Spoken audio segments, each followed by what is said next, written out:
savez-vous que le Ghost Rider à un moment donné de son existence, ne sachant pas vraiment s'il devait jouer au poker, faire la vaisselle ou une partie sur GTA 6, qu'on attend d'ailleurs et me demandez pas comment lui peut y jouer, eh bien dans tout ça, le Ghost Rider prit la décision de devenir le paternel de Thanos. Il s'est dit qu'étant donné que cet enfant était voué à devenir un destructeur, un monstre, quoi de mieux que de lui donner lui-même une éducation et lui apprendre les bonnes choses. En gros, cette éducation se résume à ça. Thanos, toi gentil, toi aimer tout le monde, toi pas taper. Mais ça va très mal se passer. Bien le bonjour pirates, j'espère que vous allez bien. Avant de commencer cette histoire, n'hésitez pas à vous abonner et à activer la cloche de notification pour plus d'histoires. Petite parenthèse, si vous voulez compléter cette histoire, il est préférable d'aller voir l'histoire du King Thanos. Et j'ai fait une playlist pour ça. Ça explique les origines de ce Rider plus en détail et comment il a obtenu son pouvoir et le pouvoir cosmique de Galactus avant de passer son dernier pacte avec Thanos. Enfin bref, aujourd'hui je vais vous raconter la fois où le Ghost Rider, principalement le Ghost Rider cosmique, est devenu un babysitter après avoir vu la monstruosité et les choses horribles qu'a fait Thanos. Il savait ce qu'allait devenir le bébé Thanos quelques milliers d'années plus tard et son action est dans le but de sauver des vies, de faire en sorte qu'il ne soit pas mauvais avant de se rendre compte que cela n'était qu'une grosse erreur.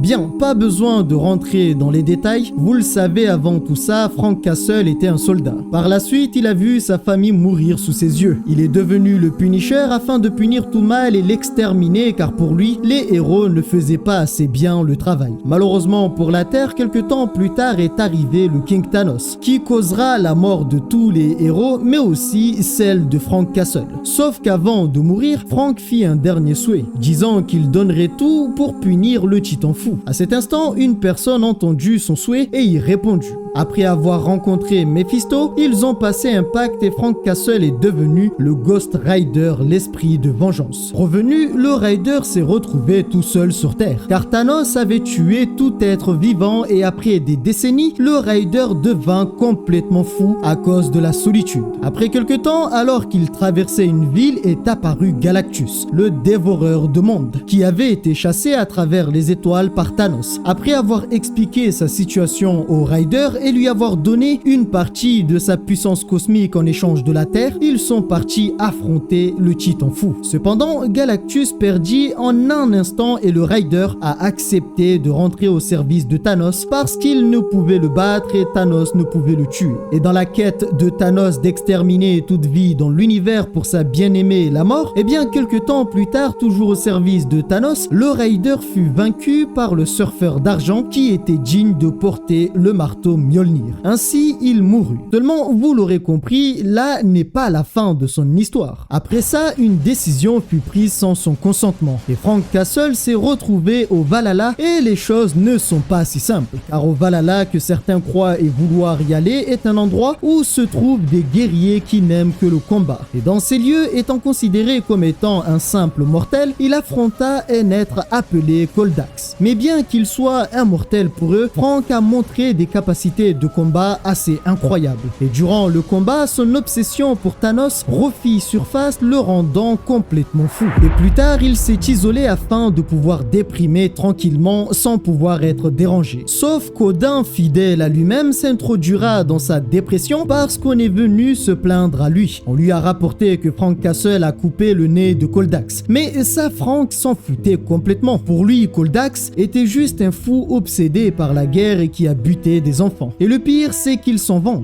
Ce qui mettra plutôt en colère Odin, car Koldax était un guerrier qui a fait trembler les hordes orphelines de Niflheim, bien que certains étaient des enfants. Mais des enfants assez redoutables. Alors en plus d'être complètement fou, il dira à Odin qu'il voulait à la base le tuer, mais a préféré juste prendre son nez afin qu'il réfléchisse. Dans le passé, Odin l'aurait certainement puni pour son insolence, mais il était devenu fatigué et vieux. Alors il demandera à Frank Castle Castle pourquoi détestait-il cet endroit. Frank n'avait jamais demandé à venir dans ce qu'il appelle son paradis stupide. En fait, pour lui, tout ça c'est injuste, car sa famille est morte et n'a rien obtenu, alors que lui a fait un pacte avec l'entité maléfique Mephisto, par la suite en a fait un autre avec Thanos, et pourtant il a été accepté au Valhalla. Il faut savoir que la personne qu'il a choisie, c'est Odin en personne, car il avait estimé qu'il était un guerrier djinn. Mais vu que Frank ne voulait plus être au Valhalla, alors il l'a conduit à l'endroit où il avait gardé tous ses biens. La moto cosmique, les chaînes faites à partir des os de Sitorak, mais aussi son casque. Surpris, il demandera à Odin comment a-t-il fait. Odin l'informe qu'il pouvait tout faire et que Frank ne méritait plus le Valhalla. Il ne serait peut-être jamais capable de se reposer. Ainsi, Odin lui dira de quitter ces lieux et reprendre sa tâche de vengeance éternelle. Puis il rajoute qu'il lui suffit de demander et Odin pourrait, grâce à sa magie, l'envoyer n'importe où, dans n'importe quel endroit de la création. Odin considérait que le fait d'avoir amené Frank au Valhalla était une grosse erreur. Avant de partir, Frank demande s'il redevient le Rider. Va-t-il garder son esprit ou va-t-il le perdre encore une fois? À cet instant, Odin s'est engagé à faire en sorte d'amortir les effets de ses pouvoirs.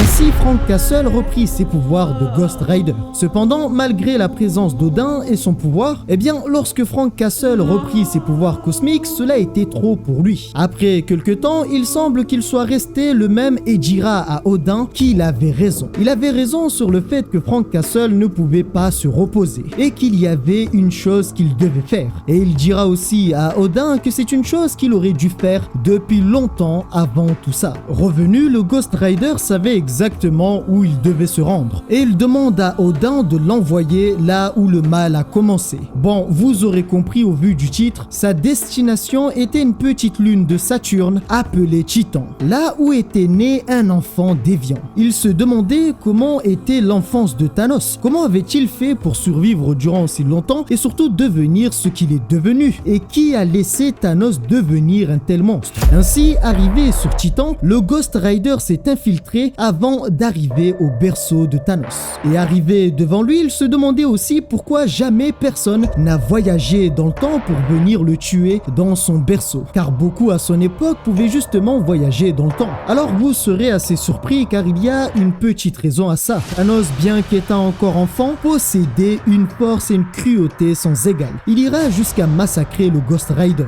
avant que ce dernier ne lui montre ses yeux. Et rappelez-vous, enfin ceux qui ont vu l'histoire avec le King Thanos, après que le Rider soit rentré au service de Thanos, Thanos regardait les yeux du Rider tous les matins dans le but de revoir tous les massacres, les atrocités qu'il avait commis à travers l'univers et trouvait que cela était beau à voir. À cet instant, c'est ce qu'a fait le Rider. Sauf que ce bébé Thanos est encore innocent. Essayer de lui faire revoir des massacres qu'il n'a pas commis n'a pas de sens, car cet enfant n'avait rien fait. Alors après avoir compris ça, il a fait quelque chose que tout homme raisonnable et respectable ferait. Il a mis une droite à un bébé. Et malheureusement ou heureusement, ça dépend du point de vue, le Rider n'a pas été capable de tuer le bébé Thanos, mais avait compris que si cet enfant restait là sur Titan, il allait devenir un monstre. Il essaya encore une fois de le tuer, mais n'a pas réussi. Il prit donc une décision tout en sachant que cela ne changerait peut-être rien. Il a pris la décision de kidnapper le bébé Thanos. Pourquoi faire?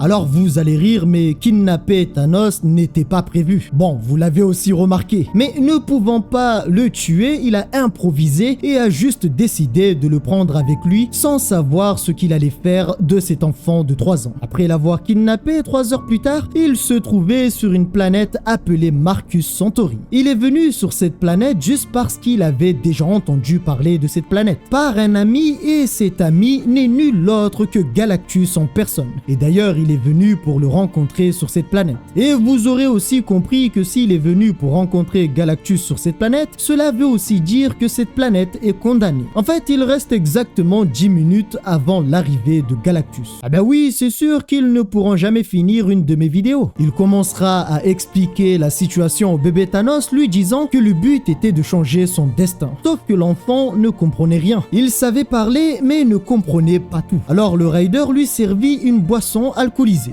Sacré Ryder. Non, ça annonce la couleur de l'éducation. Cependant, alors qu'il buvait tranquillement avec bébé Thanos, une personne arrive disant ne pas accepter les bébés. Le Ryder l'enverra chier et lui dit aussi que de toute façon, ils allaient tous bientôt mourir. Alors cette personne se mettra en colère avant de se rendre compte que c'était une erreur. Car à cet instant, le bébé Thanos prit une bouteille cassée et voulut le défigurer. Heureusement qu'il était enchaîné par les chaînes du Ryder, qui récupère le bébé Thanos et demande en même temps à tout le monde de se calmer. Toutes les armes furent braquées sur eux. Alors il fera savoir qu'il essaie d'éduquer cet enfant, donc il aimerait ne tuer personne devant l'enfant. Comme tout enfant normal, conçu dans l'ordre et la logique du naturel, le bébé Thanos demande pourquoi ne pourrait-il pas les tuer, car s'ils ne le font pas, c'est eux qui le feront.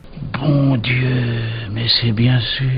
À noter quand même que la réflexion mot pour mot vient d'un enfant de 3 ans. Je veux bien que ça soit Thanos, mais vous foutez pas aussi de notre gueule, hein. Faut pas non plus abuser, hein.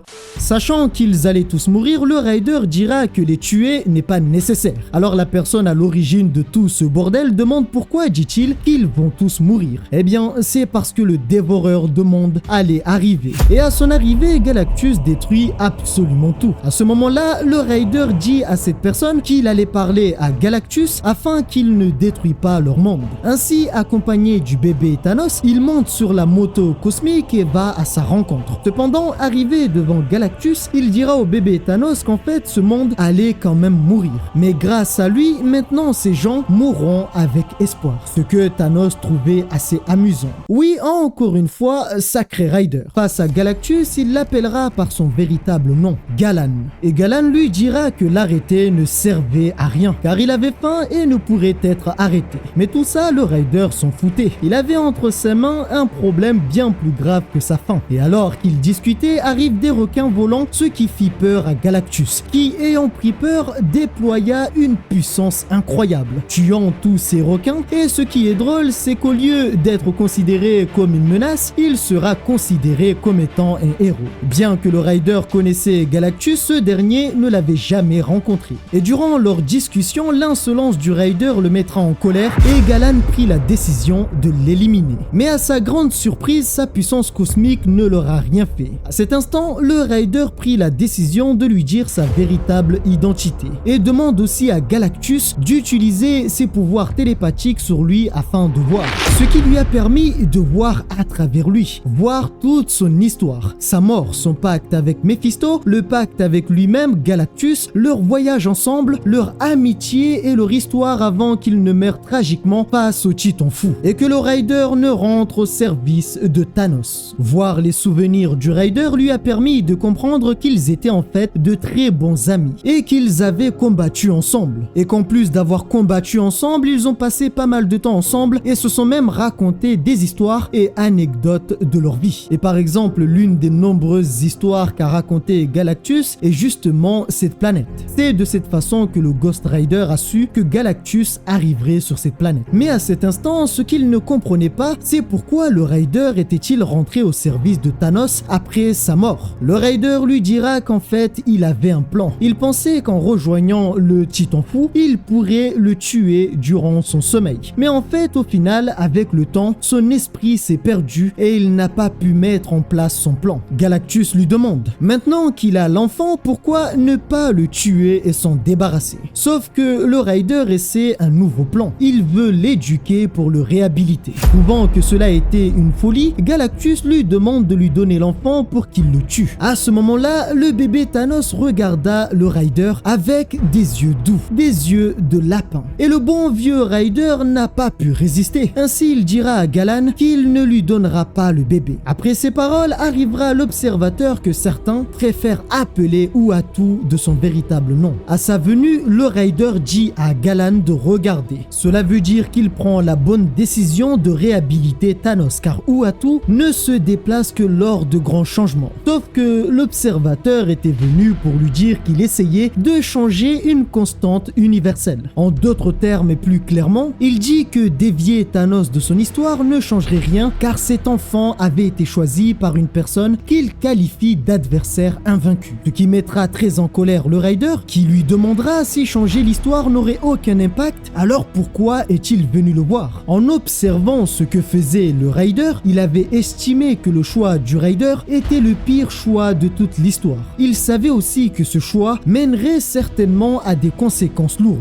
Énervé par tout ça, le Raider décide d'élever quand même Thanos. Et on voit littéralement chier Galactus et l'Observateur. En fait, le fonctionnement du Raider est très simple. Tant qu'il ne voit pas les conséquences de ses actions, cela veut dire qu'ils ont tort. Oui, ben me regardez pas comme ça, chacun sa logique. C'est comme si tu disais, tant que je rentre pas dans une voiture, eh bien je continue de rouler à 300 km/h. Sachant ce qui allait se passer, l'Observateur lui fera savoir qu'en élevant Thanos lui-même, cela va créer une chronologie dans laquelle Thanos devient certes son fils, mais aussi le Punisher. Étonné, le Raider demande quel est le problème. S'il devient le Punisher, ce n'est pas si mal. À cet instant, une explosion se produira là où il se trouvait, et Frank fut frappé violemment et envoyé au sol. Une personne lui demandera de lui donner le bébé. Il s'appelle Nathan Summer, et il vient du futur. Alors ce n'est pas tout, car en plus de ne pas être venu seul, il fera savoir qu'ils sont les gardiens de la galaxie. Il faut savoir que Uatu l'Observateur n'intervient jamais dans les conflits ou actions cosmiques, ou même moins importants. Cela est dû à une promesse faite par Uatu qui fait qu'il n'est qu'un observateur, qui ne peut que regarder et raconter l'histoire. Donc dans cette histoire, bien que le Raider ait voyagé dans le temps pour récupérer le bébé Thanos dans son berceau, il ne peut que regarder. Et justement, lors de l'arrivée des gardiens de la galaxie venant du futur, il trouvait cela assez amusant à voir. À cet instant, comme la dernière fois, le bébé Thanos lui demande pourquoi courir. Il lui suffit simplement de les tuer. Le Ghost Rider reconnaît qu'il pourrait bien sûr les tuer et en plus de ça très facilement. Mais ce qui l'empêche d'agir est qu'il ne veut pas montrer une telle violence au bébé Thanos. Sauf que dans sa fuite, il se fera frapper par le bouclier du Capitaine. Désormais, il se retrouve face au gardien de la galaxie. Le colosse s'appelle Juggerduck, de son vrai nom Howard, et ce dernier possède le noyau de Cyttorak. Il y a aussi Iron Groot. C'est un mélange de Rocket et de Groot. Sans oublier Captain Marvel qui est en fait Kamala Khan, mais elle possède le bouclier du Captain. Cable lui fera savoir venir du futur pour l'arrêter. Parce qu'il a élevé le bébé Thanos, une réalité a été créée faisant de Thanos une autre version monstrueuse. Seulement, malgré le fait que deux personnes soient venues dire la même chose, eh bien le Raider refuse toujours de céder le bébé. Pour cause, il pense qu'il peut encore modifier l'avenir en l'élevant. On lui dit encore une fois que ça ne changera rien, car si cela avait marché, les gardiens de la galaxie auraient disparu et n'auraient pas été devant lui. Alors encore une fois, Frank se mettra en colère. Et alors qu'il était toujours en colère, pensant même qu'au final on le prend pour un con, quelque chose se produit. Les gardiens de la galaxie furent annihilés en un instant. Il s'avère que le coupable était le dévoreur de monde Galactus. Il ne supportait pas que des gens attaquent son héros, car oui, le Ghost Rider est un héros de Galactus. Mais encore une fois, cela ne change rien car Galactus veut aussi le bébé. Dans le futur, il fut tué par le King Thanos, donc maintenant il veut se venger. Petite parenthèse, et vous l'avez aussi remarqué, il est mort dans le futur, mais c'est une mort qu'il n'a jamais connue. Il a connu cette mort seulement en voyant les souvenirs du Raider. Mais vous aurez aussi compris que ça ne change rien pour lui. À cet instant, le Raider ira voir Cable, toujours vivant, pour discuter avec lui. Et Cable utilise un pouvoir étrange. Un pouvoir que je trouve assez monstrueux. Il s'est rétabli et en plus de ça, il a changé la taille de Galactus, le rendant tout petit et insignifiant. Tout cela vient d'une technologie créée bien sûr par le docteur Henry Hank Pym. Toujours sous les yeux du Watcher, Galactus a été mis dans une sorte de lance-fusée et balancé dans l'espace. Et Galactus jure revenir pour se venger d'eux. Maintenant, il ne reste plus que le problème principal, le bébé Thanos.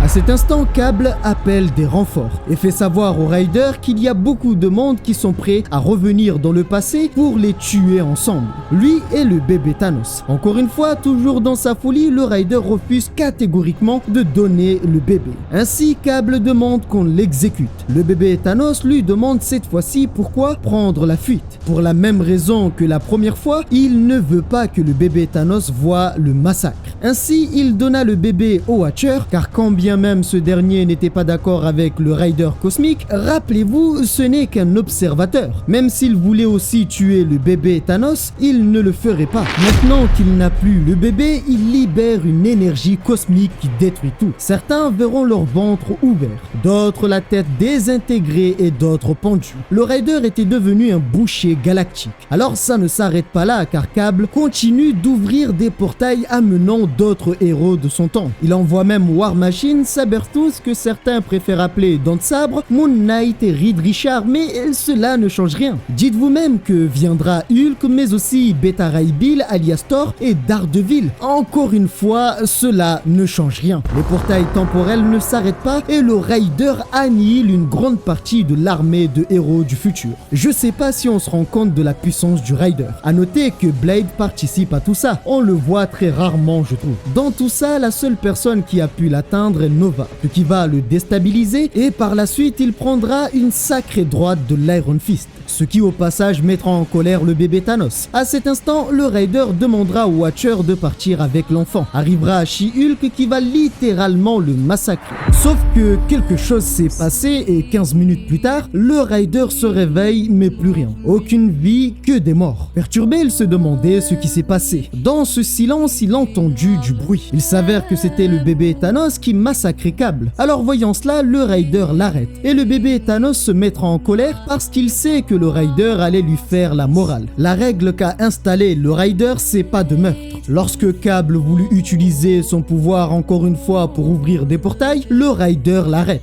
Il dira à Frank qu'il ne comprenait pas. Ce qu'il élève est pire. Cet enfant allait être un monstre. Alors il supplie Frank d'arrêter tout ça. L'instant d'après, Cable vit sa tête exploser. La raison est la venue d'un être venant justement du futur. Et cette personne n'est nul autre que Thanos en personne. Enfin plutôt le Thanos que le Raider a éduqué. D'ailleurs, ce dernier considérait le Raider comme étant son père. Et arrivé, Thanos demande à son père de le suivre. Et encore plus impressionnant, le bébé Thanos ira lui faire face pour savoir ce qu'il est devenu après qu'il ait été élevé par le Raider. Alors il lui demandera s'il est un tueur en série cosmique. Mais Thanos dira non. Maintenant, il est autre chose. Le bébé Thanos lui demande donc qu'est-ce qu'il est.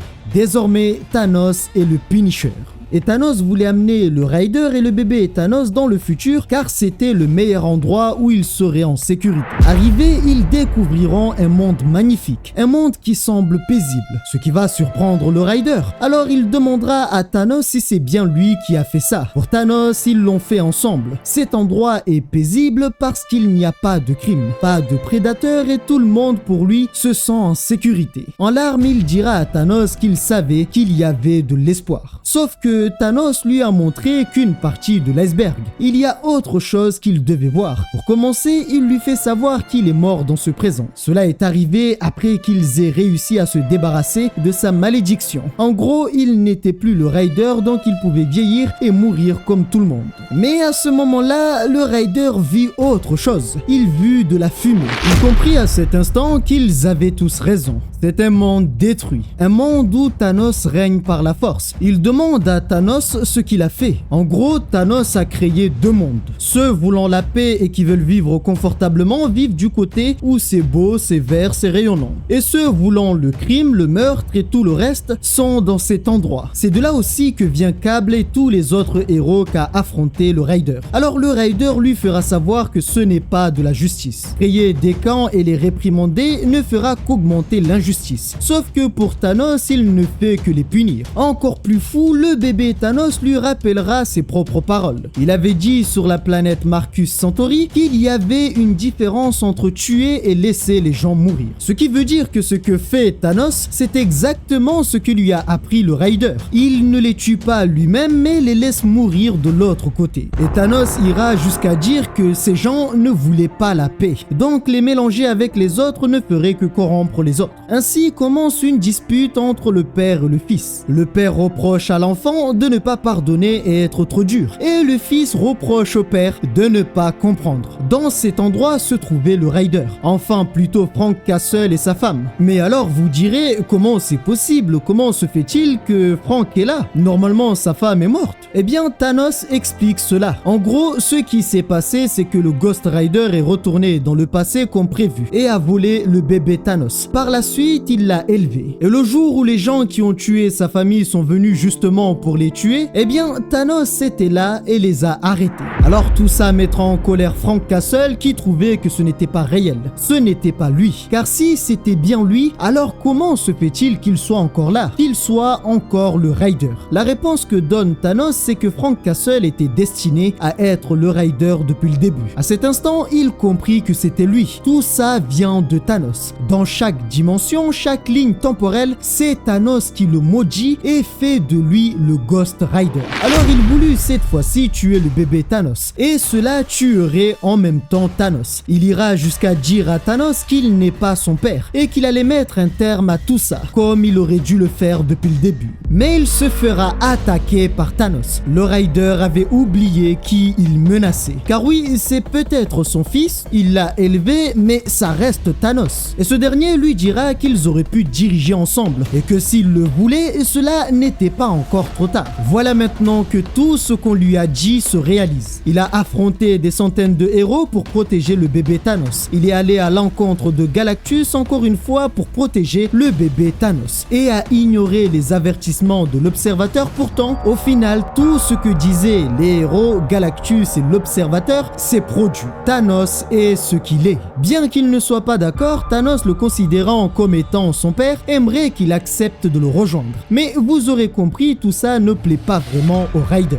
À cet instant, le Ghost Rider accepte son erreur d'avoir élevé Thanos et décide d'éliminer son propre fils. Car pour lui, il est normal de faire des erreurs, mais il faut veiller à ce que cela ne se reproduise plus. Alors qu'il venait de mettre une raclée à Thanos, le bébé Thanos bougeait dans tous les sens tout en disant encore. Il voulait voir plus. À cet instant, il dira à bébé Thanos de l'écouter. Tout ne doit pas être mis à son compte et il n'a pas à être ce qu'il ne doit pas être. Ces quelques mots, il demande à bébé Thanos de s'en souvenir et lui demande aussi de ne pas regarder ce qui va se passer. Le fait qu'il ait attaqué Thanos signifiait qu'il refusait son offre. Alors Thanos lui fera savoir qu'il mourra. Ainsi débute un combat assez violent entre le père et le fils. Mais durant le combat, Thanos lui fera savoir une vérité. La tombe du Rider qu'il lui a montrée est bien la sienne. Mais l'histoire qu'il lui a dit est fausse. En fait, il est véritablement mort, mais entre ses mains. Thanos l'a tué parce qu'après qu'il ait construit cet endroit, le Rider s'est opposé à lui et au final, il a dû le tuer. Il fera savoir au Rider que ce combat, ils l'ont déjà fait avant et le Rider a perdu face à lui.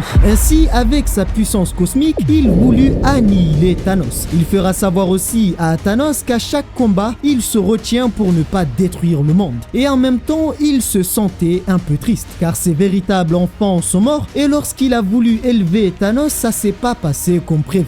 C'est de cette façon qu'une partie du secteur sera détruite par le Rider. Mais cela n'a pas tué Thanos. Il en faut beaucoup pour le tuer. Comme il le fait souvent, le Rider voulut lui montrer son regard de pénitence. Sauf que, rappelez-vous, ça ne marche pas sur Thanos. Et nous avons pu voir cela dans l'histoire du King Thanos. Le regard de pénitence marche sur tout le monde, mais sur Thanos, cela produit l'effet inverse, car Thanos n'a pas de regrets. Alors il faut savoir aussi que le Rider le savait.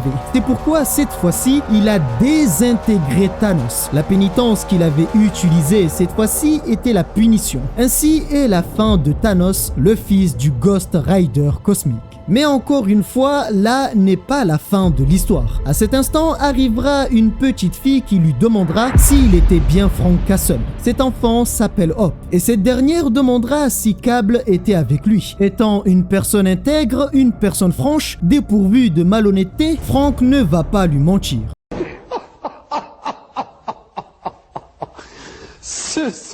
Bon, vous aurez compris, c'est totalement faux. Il dira à Hope qu'il est en quelque sorte en train de se reposer. Après ces paroles, elle lui donnera un objet très intéressant lui permettant de voyager dans le temps. Cet objet, après l'avoir réparé, elle voulait le donner à Cable. Mais étant donné que Frank est quelqu'un d'honnête, alors elle le donne à Frank et lui demande d'aller le donner à Cable.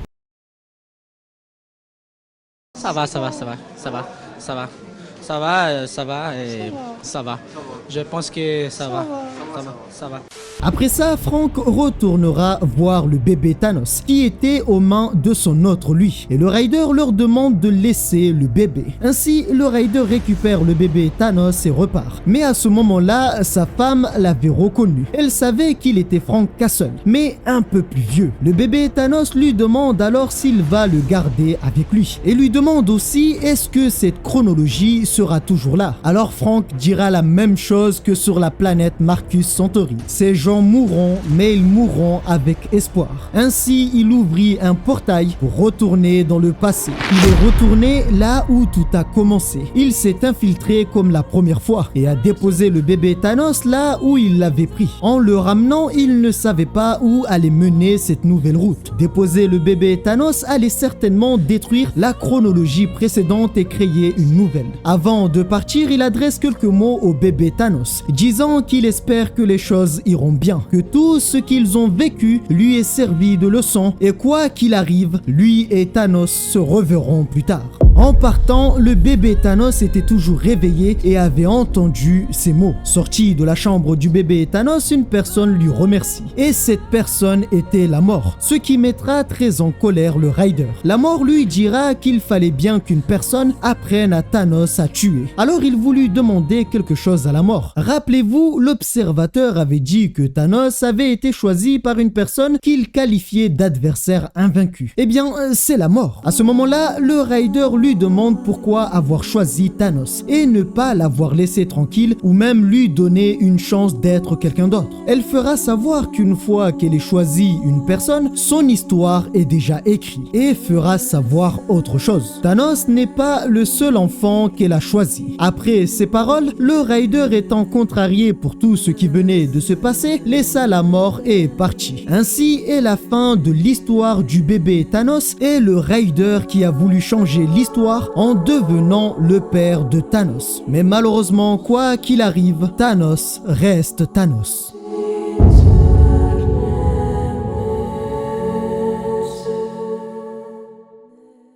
Voilà, j'espère que cette histoire vous a plu. J'ai trouvé les réactions du bébé Thanos assez intéressantes du début jusqu'à la fin. Cela montre que pour un enfant, il reste assez intelligent et assez cruel. À la fin, son regard montre une forme d'attachement au Raider cosmique. Mais alors, est-ce que cela veut dire que les paroles que lui a adressées le Raider ont été entendues et seront prises en compte? Eh bien, pour répondre à cette question, il faudrait alors trouver la suite de cette histoire. Bien sûr, si elle existe. Mais avant de vous quitter, j'ai une petite question. Qu'avez-vous pensé de l'histoire du père fou et de l'enfant au destin déjà tout tracé?